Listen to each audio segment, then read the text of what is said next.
الحمد لله ثم الحمد لله. الحمد لله نحمده ونستعينه ونستهديه ونستغفره ونسترشده ونعوذ بالله من شرور أنفسنا ومن سيئات أعمالنا. من يهده الله فلا مضل له ومن يضلل فلن تجد له وليا مرشدا. وأشهد أن لا إله إلا الله وحده لا شريك له، إلها واحدا أحدا صمدا، لم يتخذ صاحبة ولا ولدا ولم يكن له كفوا أحد. وأشهد أن نبينا وعظيمنا محمدا عبد الله ورسوله وصفيه من خلقه وحبيبه. اللهم صل وسلم وبارك على محمد وعلى آله وصحبه أجمعين وبعد. Around a year and a half ago, almost to the date, I did a survey at the LMM, and we surveyed around 900 people. And I put 5 points at the time that I wanted people to participate in and to tell me what they thought and what they prioritize within our community. And out of the 5 points, family building or Islamic education specifically, funds, political involvement, community building, and Islamic identity, and each one had a few points. The point that had the least amount of interest out of the 5 was political involvement. It was only 10% of people who actually checked it out anyway. And today, I did it prior to this khutbah survey, and maybe there was 200 people here in the masjid, and only 20 people actually participated. That's 10%. So we're still doing well, alhamdulillah. So only 10% think this is something that's of any importance at all. And I know that this is an issue that is difficult because of the backgrounds for most people sitting here. Most Muslims come from countries that politics within these countries is completely corrupt, and we have lost faith in any political system. And we've lost faith in our involvement having any effect at all. I know that's how I feel deep inside. I feel like it's all a sham. There's no point, and that's how we feel. But that is actually causing our problems to increase, and it's causing the cycle to continue, to lap after lap, rotation after the other, because we can't seem to get ourselves out of this issue. And today that's what I'm going to talk about, inshallah. We can go on. يقول سبحانه وتعالى في سورة النساء، يقول جل جلاله: إن الذين توفاهم الملائكة ظالمي أنفسهم قالوا فيما كنتم؟ قالوا كنا مستضعفين في الأرض. قالوا ألم تكن أرض الله واسعة فتهاجروا فيها؟ فأولئك مأواهم جهنم وساءت مصيرا إلا المستضعفين من الرجال والنساء والولدان لا يستطيعون حيلة ولا يهتدون سبيلا فأولئك عسى الله أن يعفو عنهم وكان الله عفوا غفورا. صدق الله العظيم. Within the model that I put forward a number of years ago, when I talked about the 5S plan, when I talked about submission, sincerity, success, service, and support of the cause, I'm still talking about support of the cause. For the last few khutbahs that I've given, I've been talking about that point. I'm going to continue to do so. And when we look at this ayah, this passage in Surah An-Nisa that Allah subhanahu wa ta'ala talks, it's a very important one. We rarely quote it. I'm not sure if you've heard this being quoted before in a khutbah, but I want to make sure that it's clear to everyone the meaning of this ayah. It's talked about the Muslims at the time, this is the context of it, talked about the Muslims who stayed in Mecca when the Prophet ﷺ actually performed hijrah. And it said that the ones who stayed in Mecca and were persecuted within their own faith, they were oppressed and they were deprived the right to believe how they wanted and to practice the faith that they had chosen. It talked about them saying that when the Malaika came and took their lives, if they died within that state, when the Malaika came and took their lives, إِنَّ الَّذِينَ تَوَفَّاهُمُ الْمَلَائِكَةُ, the Malaika came to take them, ظَالِمِي أَنفُسِهِمْ, they oppressed themselves by changing their faith or losing Islam. They will be told and asked, فِيمَ كُنْتُمْ, what was the reason for this? Why weren't you capable of practicing Islam and staying Muslim? قالوا كنا مستضعفين في الأرض. They will say, we were oppressed in the land. We didn't have rights. We weren't able to practice our right of belief or our right of religion. We didn't have it. So they'll say, tell them, قالوا ألم تكن أرض الله واسعة فتهاجروا فيها. Why? Was the earth of Allah subhanahu wa ta'ala not wide enough for you to immigrate, to leave where you were and go to a place where you could find your rights? Does that sound familiar to you? Maybe what is the percentage? Maybe 90% of people sitting here are here because of that. You weren't born. Even those of you who were born here, look at the mirror. This is not the land that produced that tan. This land produced a different tan. Those people they're not around anymore, unfortunately. But your tan and mine was produced by a different part of the earth. Our mother earth is elsewhere. This is our aunt earth. This is the Khala or the Amma, which is just as good as fine. But it's not the mother earth that produced you and me. No, it is not. But we had to leave because we were oppressed and we could not express ourselves or believe what we wanted to believe or live freely. We couldn't, so we left, and it's your right. It's actually based on this ayah, it's your obligation. You have to leave when you cannot find your rights, when you're not able to practice your religion freely and be who you are and say what you want, then you leave, or else the Malaika will ask you, why? Was the earth not big enough for you to leave? And then those ones who could have left and didn't, فَأُولَٰئِكَ مأواهم جهنم وساءت مصيرا. Those will be punished يوم القيامة, unfortunately. But then there's an exception right after that. إلا المستضعفين. Except the oppressed, the severely oppressed. من الرجال والنساء والولدان, men, women, and children. لا يستطيعون حيلة. They have nothing. They own nothing. They can't even leave it if they wanted to. They want to leave, but they can't. They have no means. They have no financial means. They have no social means. There is no way for them to actually leave. وَلَا يَهْتَدُونَ سَبِيلًا. They wouldn't know where to go to begin with. Ignorance and poverty have destroyed their hopes and their opportunity to actually leave. Again, sounds very familiar. This is the state of most people living in third world countries. They have no choice. They can't leave. فَأُولَٰئِكَ عَسَى اللَّهُ أَن يَعْفُوَ عَنْهُمْ. For them, Allah subhanahu wa ta'ala may grant them afu, may pardon them. وَكَانَ اللَّهُ عَفُوًّا غَفُورًا. And indeed, Allah subhanahu wa ta'ala is the one who pardons and the one who forgives. وَمَن يُهَاجِرْ فِي سَبِيلِ اللَّهِ يَجِدْ فِي الْأَرْضِ مُرَاغَمًا كَثِيرًا وَسَعَةً. And those who leave their house for the sake of Allah subhanahu wa ta'ala will find places. مُرَاغَمًا كَثِيرًا وَسَعَةً. You'll find, it's a wide earth, and you will find places where you're able to practice your faith freely, and you're able to be who you are, and you will find your rights. Why am I talking about this verse? Well, if you continue the verses, if you go home today and you continue to read the surah, you'll find that the ayat right after it will start and talk about issues of strength. It'll talk about salat al-khawf, the prayer of fear, meaning how you're supposed to pray during war. During war, how you're supposed to pray. وَإِذَا كُنْتَ فِيهِمْ فَأَقَمْتَ لَهُمُ الصَّلَاةَ فَلْتَقُمْ طَائِفَةٌ مِّنْهُمْ مَعَكَ وَلْيَأْخُذُوا أَسْلِحَتَهُمْ حِذْرَهُم. When you pray, two groups, one group stands on guard, the other one prays, and then you switch, and you need to stand on guard and hold your weapons. That's what the ayah is saying. See, the Quran does not accept Muslims to be weak. It's never okay for us to be weak. What we're seeing here is an exception to the rule. What these ayat are talking about is not a happy outcome. The fact that in your mind you're like, alhamdulillah, those who are severely oppressed, who lose their faith, Allah subhanahu wa ta'ala will pardon them. Right? It's a nice feeling. You feel that, but the problem with that is that you had an issue with Allah's justice and you shouldn't have. Allah subhanahu wa ta'ala is the just. He is supreme justice, Jalla Jalaluhu. He will not oppress anyone. Don't worry about those who are oppressed. But the ayat is there to tell us that the ones who are completely and fully oppressed, Allah subhanahu wa ta'ala will pardon them. Don't worry. But the question is, why were they so horribly oppressed? This is where the question is asked. Why? Why were they living in a place where they had no rights at all? Whose fault was that? Whose fault was that? Is anyone accountable for the fact that this generation of people, regardless of what generation we're talking about and where, they have no rights at all? And they're a part of the second verses. المستضعفين من الرجال والنساء والولدان لا يستطيعون حيلة ولا يهتدون سبيلا. They have nothing. They're ignorant and they're poor and they have nowhere to go, and Allah will pardon them. But why are they like that? Is anyone else accountable for that as well?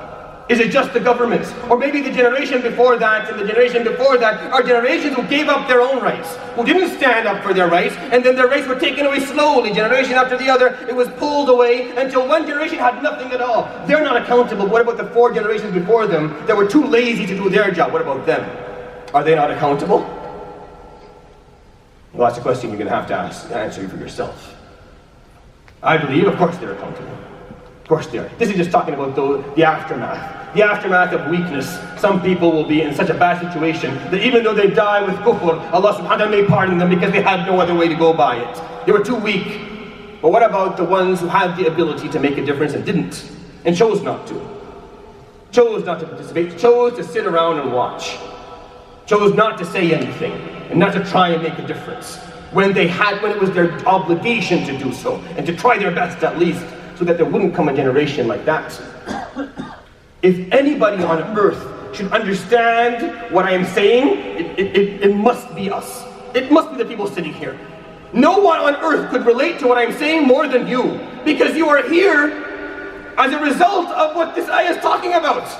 Everyone here, if it's not you, it was your father. If it's not your father, it was your grandfather. They're here because they could not live in a certain part of the world because of oppression and persecution. So they came here looking for some freedom. So you come to a place looking for freedom, you find freedom, you're given rights, and then you decide, I don't care.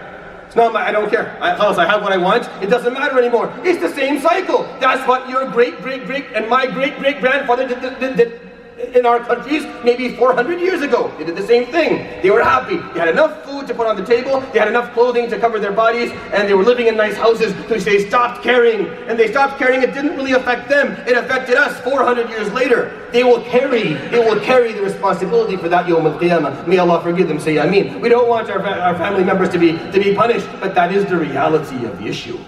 That is the reality, whether we like it or not. He also says, subhanahu wa ta'ala in Surah Al-Anfal, يا أيها الذين آمنوا استجيبوا لله وللرسول إذا دعاكم لما يحييكم.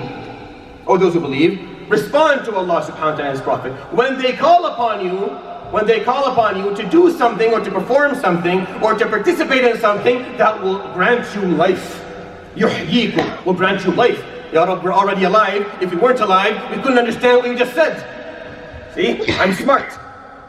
I just debunked this whole argument, didn't I? Ya Rab, if I was dead, I wouldn't be able to understand what you just said. So why are you saying لِمَا يُحْيِيكُمْ? Something that will grant you life? Because what he's talking about is a different type of life. He's talking about the continuation of life. Of a proper life, a life worth living, a life where you are free, a life where you can express yourself however you want, a life where you have rights. What's the point of living without that? Can you call it life if you don't own yourself, if you can't participate actively in your own fate and destiny? Is that actually life? Is just breathing and eating and drinking life? Or is there more to it? لِمَا يُحْيِيكُمْ وَاعْلَمُوا أَنَّ اللَّهَ يَحُولُ بَيْنَ الْمَرْءِ وَقَلْبِهِ. And know that Allah subhanahu wa ta'ala comes between you and your soul. He's right there, he hears it all. That very small space that cannot be seen between you and you. The space between you and you. The space that no one knows. No one can figure it out. It doesn't show on your face. There's no way for me to figure it out. Something happening inside that is so deep that the malaika can't even see. Shayateen can't even affect. It's so deep. He sees it, subhanahu wa ta'ala. So when he tells you this is how you're supposed to behave, he knows. He knows what will grant you continuous life for yourself and for the communities you live in the generations to come. وَاعْلَمُوا وَأَنَّهُ إِلَيْهِ تُحْشَرُونَ. And that you will be returned to him. And then the ayah after that is one of the scariest in the whole Quran. وَاتَّقُوا فِتْنَةً وَاتَّقُوا فِتْنَةً. And then protect yourselves from a fitna. A fitna here means a misfortune or a difficulty or a musibah. لَا تُصِيبَنَّ الَّذِينَ ظَلَمُوا مِنْكُمْ خَاصَّةً. A fitna that will not come and harm those who oppressed or made mistakes alone. What type of fitna is this, Ya Rabbi? Again, no one on earth could relate to what I am saying more than you. No one on earth has more examples of what I'm talking about than yourselves, because you know exactly what I'm saying. You've seen it, it's still happening today, it's a part of who you are. The musibah, the fitna that comes and does not harm only those who were mistaken. It comes and it kills everybody. It destroys everyone's homes. It destroys everybody's lives, even those who did nothing, who participated in no way negatively. And maybe that was the problem. They did not participate positively. And then he reminds us, look at this important reminder for the Sahaba. وَاذْكُرْ, remember, إِذْ أَنْتُمْ قَلِيلٌ مُسْتَضْعَفُونَ فِي الْأَرْضِ. When you were few in numbers, and you were oppressed politically and financially and socially and religiously. تَخَافُونَ أَنْ يَتَخَطَّفَكُمُ النَّاسِ. You're afraid that people will come in and just kill you and take you away and put you in jails and turn you into slaves because you had no strength whatsoever. فآواكم. But then Allah subhanahu wa ta'ala found you a safe haven, somewhere where to go, where you can feel safe. وَأَيَّدَكُمْ بِنَصْرِهِ. He granted you victory. وَرَزَقَكُمْ مِنَ الطَّيِّبَاتِ لَعَلَّكُمْ تَشْكُرُونَ. And He made you wealthy. May you be thankful. Again, does that sound to you? Does that sound familiar to me or you?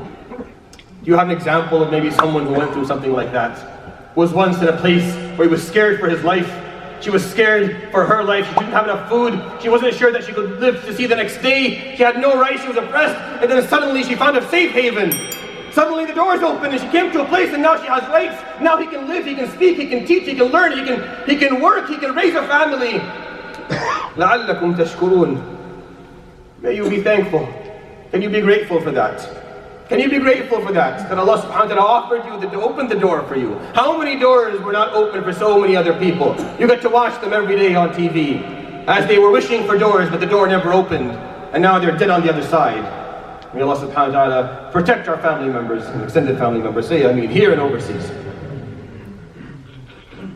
He says, alayhi salatu wasalam, in a hadith narrated by Imam Muslim, he says, إِنَّ اللَّهَ يَرْضَى لَكُمْ ثَلَاثًا وَيَسْخَطُ لَكُمْ ثَلَاثًا. Allah is pleased by three things, and He is angered subhanahu wa ta'ala by three things, in a way that of course suits His Highness Jalla Jalaluhu and His mightiness.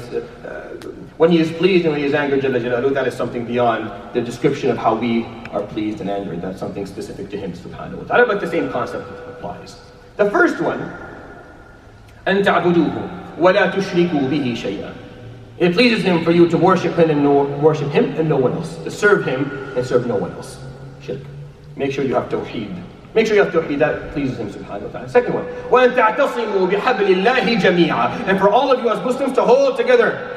To come to the rope of Allah subhanahu wa ta'ala. Unless there's actually a rope hanging from the sky somewhere, it's a figure of speech. Because there's no rope that we can all go and hold on to and it'll swing us. No, but the rope of Allah subhanahu wa ta'ala is a figure of speech, meaning His word, meaning His teaching, meaning His faith, meaning His ummah, that we all come together and we hold on to it as a group. And the third, وَأَن تَنَاصَحُوا مَنْ وَاللَّهُ اللَّهُ أَمْرَكُمْ. And for you to give advice for those who are commanding you, for those who are in office. Those who Allah subhanahu wa ta'ala offered strength upon you, or offered authority upon you. وَيَسْخَطُ لَكُمْ. And He angers Him subhanahu wa ta'ala. قِيلَ وَقَالَ. Gossip. وَإِضَاعَةُ الْمَالِ وَكَثْرَةُ السُّؤَالِ. And wasting money and asking questions that are not the point of the question, obviously. وَأَن تَنَاصَحُوا مَنْ وَاللَّهُ اللَّهُ أَمْرَكُمْ. And for you to offer the advice when needed for those who are in authority.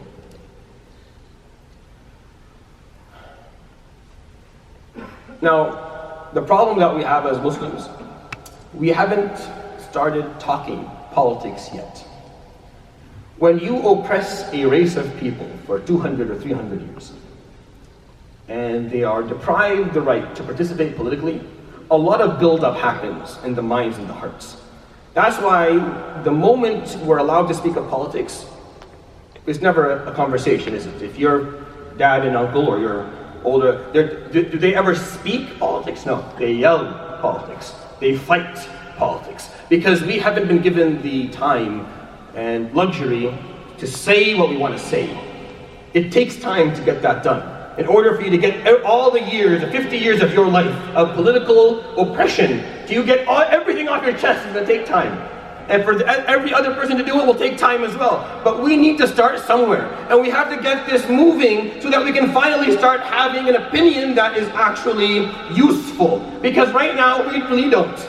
We don't. We're a very large number of people in any country. Any country you want, we're a very large number of people. And we have similar interests, similar needs, and similar desires. And we all pay taxes and work. At least most of us do. So really, our political involvement and engagement is very important and very easy. When you think about it theoretically, it should happen naturally because we all want the same thing. We're looking for the same goals. Why is it that we can't seem to make a difference? Why is it that we don't seem to want to make a difference? I'm not sure why yet. But I think that we haven't answered that question because we haven't started talking openly about this. Only 10% of the people here today have participated in the poll. That's very revealing to me. That tells me exactly what I already know. Tells me that everyone's like, I'm not going to touch that. Last question, I'm not touching it. Whether I vote or not, I'm not touching that at all. I don't want to get into it because we have issues. We don't know. It's either anger or fear or just a feeling of uselessness and helplessness. All of them are legit because the backgrounds we come from, that's what we were born with, that's what we were raised with. But that needs to change because of the ayat that I recited upon you, because of the hadith that I explained for you. أقول قولي هذا واستغفر الله لي ولكم فاستغفروه يغفر لكم يا فوز المستغفرين استغفروا الله.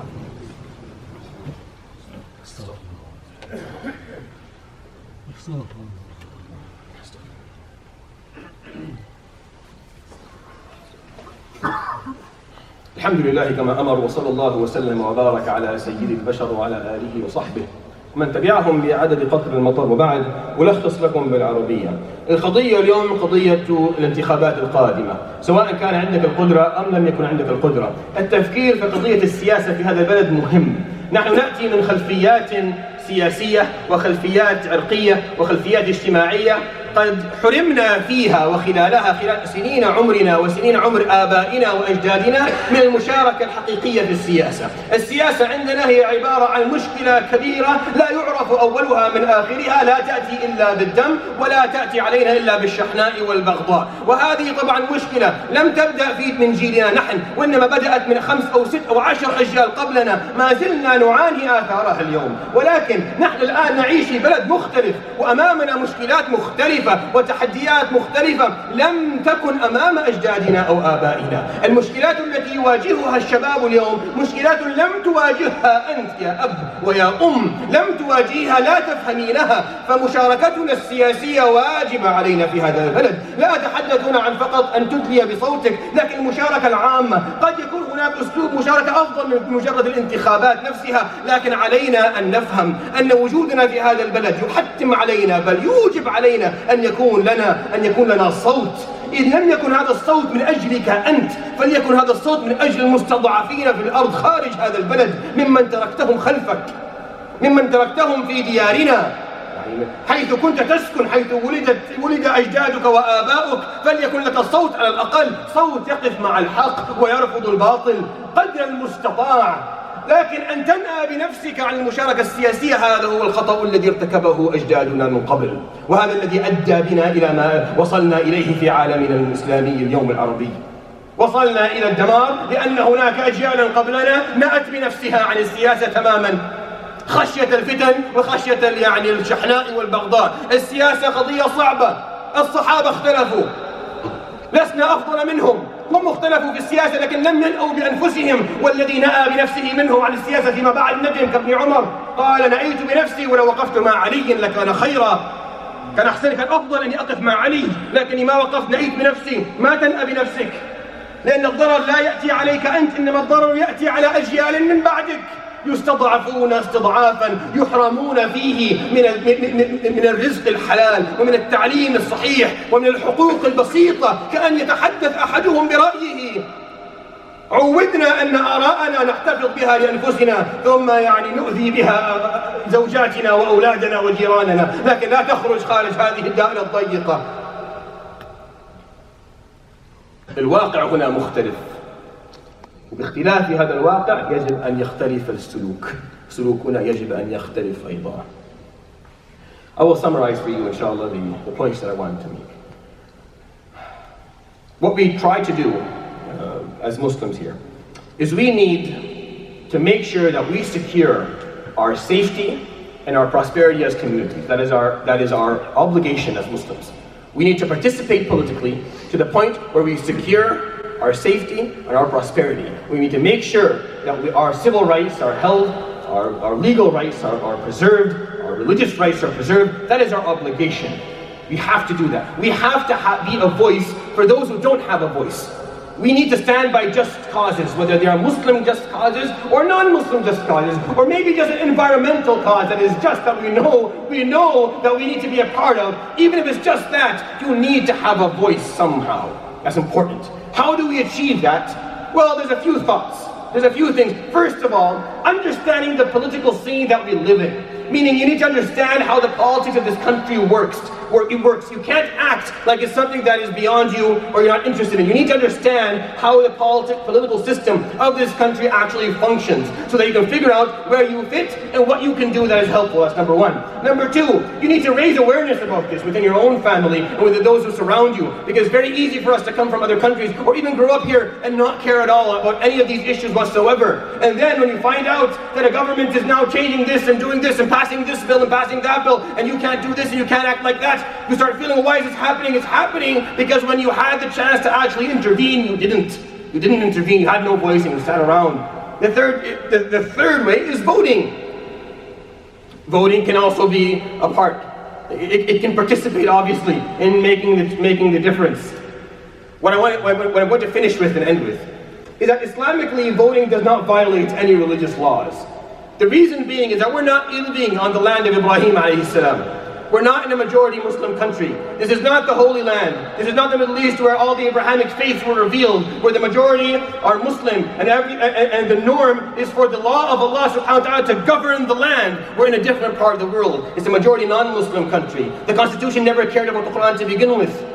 We are not voting people in to legislate for us. No, we're voting people in to make sure that we stay safe, that your children are safe, that your future is safe, so that you're not going to be violated, your rights aren't going to be violated civilly or religiously. This is the problem, this is the fear. I'm not trying to scare you, but I'm telling you that this is an issue. There are people in these countries in the West that would not like to see you able to practice your religion openly, that will try and make the margin of your freedom smaller day by day, make you feel like you're marginalized and that you're targeted. And it's your job to make sure that their voice isn't the highest voice.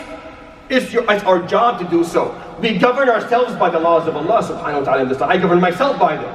I govern myself by the laws of Allah subhanahu wa ta'ala. The government doesn't have to do it. I will not steal. I will not commit zina. I will not drink khamr. I'm governing myself by the laws of Allah. So are you. The government here probably is not going to do that, but we can make sure that the basic values of justice and freedom and civil rights for all is something that is preserved, and it's our obligation to do so. My last point, really. If we have youth that are interested in this, I think it's important that we encourage them. If you're in your 40s or 50s, you're probably not going to be able to participate very actively politically. But the younger generation can build an interest, and they can know and understand, and they can make a difference. And they can actually affect, in the next 10, 15 years, how the political scene of this country looks. We need to encourage them. This, in my mind, is a priority. This, to me, is one of the priorities that we have set aside. It's my job, as a Muslim speaker, to acknowledge where our blind spots. It's my job to acknowledge and recognize our blind spots as a community, and then speak out against them. That's my job. So the fact that people don't like talking about politics and that this khutbah is making you feel uncomfortable and you probably don't feel that it's very beneficial is the reason that I'm giving it. Because it shouldn't. And we need to make some changes. Again, this is what I believe is the point. إيماني أن واجبنا في هذا البلد هو أن نشارك قدر استطاعتنا سياسيا. أن نشارك بما استطعنا. إن كان الأمر مجرد أن تنتخب فليكن. لكن المشاركة من المفترض أن تكون أعظم من ذلك. إذا كان الجيل القادم عودناه أن يمشي الحيط ويقول يا رب السترة أو حط راسك بين الروس ويقول يقطع الروس أو هالكلام هذا اللي نحن تربينا عليه والحيطان لها آذان واللي يعني ما بيجيك هذا إلا من أقرب واحد لك والكلام. إذا ربينا الجيل القادم على هذا الكلام فإذا تجهزوا بعد 50 ولا 100 سنة سيحصل معنا هنا كمسلمين ما حصل مع المسلمين في بلاد المسلمين. وسنضطهد مرة أخرى وسنضطر للهجرة مرة أخرى لأننا لم نقم بواجبنا. على الجيل القادم أن يشجع أن يشارك سياسيا، أن يمثلنا سياسيا، أن يكون لنا تمثيل حقيقي في البرلمانات في المجالس التشريعية. إذا ما سمعوا صوتنا، إذا لم يسمعوا آراءنا ويعرفوا مشاكلنا، إذا كيف لا يستطيعون فهمنا ولا يستطيعون التعامل معنا. وسنضطهد يا إخواني سنة بعد سنة وسترون هذا يعني بأعينكم وستشعرونه يعني بأنفسكم خلال السنين القادمة. التغيير واجب، وهذا أمر أنا أعرف أن هذه القضية ما أحد يحب الكلام فيها، وأنا الخطبة قد تكون مملة للبعض يعني وقد تكون غير هادفة للكثيرين، لكن لأن شعورنا هكذا علي أن أتحدث في مثل هذه المسائل. واجبي أن أتحدث في مثل هذه المسائل لأننا رأينا التاريخ تاريخيا رأينا ما حصل، يعني كيف الإنسان يقع في نفس الخطأ مرة بعد مرة ويكرر التاريخ نفسه علينا. لماذا لا نعي ونغير من سلوكياتنا بعض الشيء فنتحسن؟ أسأل الله سبحانه وتعالى يكون هذا نافعا. I hope the khutbah was beneficial. واعلموا أن الله أمرنا بأمر عظيم فقال: إن الله وملائكته يصلون على النبي يا أيها الذين آمنوا صلوا عليه وسلموا تسليما. اللهم صل على محمد وعلى آل محمد كما صليت على إبراهيم وعلى آل إبراهيم، وبارك على محمد وعلى آل محمد كما باركت على إبراهيم وعلى آل إبراهيم في العالمين إنك حميد مجيد. وارض اللهم عن الأربعة الخلفاء